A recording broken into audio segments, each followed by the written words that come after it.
Hey everyone, I had a request to show you guys how I do ombre or gradient nails.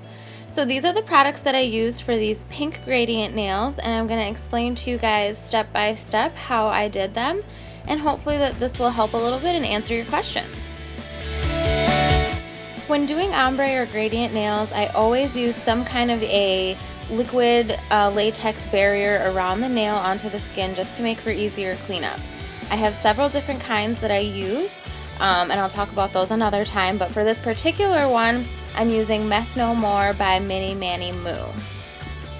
So what I do is I started with my lightest color of my ombre, and I painted that onto my nail in 2 thin coats and followed it with a quick dry top coat and let it dry completely.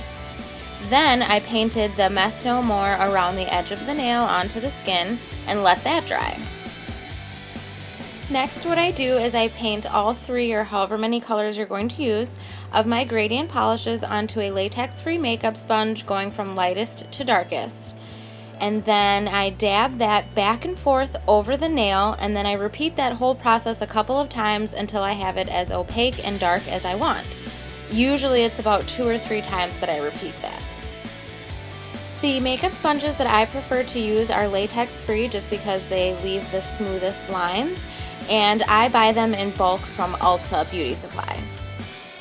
When I'm done with that, I use tweezers to peel up the liquid tape that I put around the nails, and you want to do this while the polish is still wet on the nail.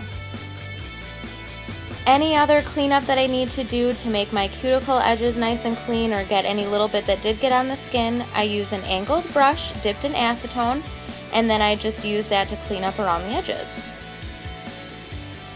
Next, I followed it with a high gloss quick dry top coat. It's a top coat that I use for everything. And then for these nails, I wanted to matte them, so I also followed that with a matte dry top coat. And that's just an option you can either do or not do. I don't use matte top coat very often, but for these I wanted to.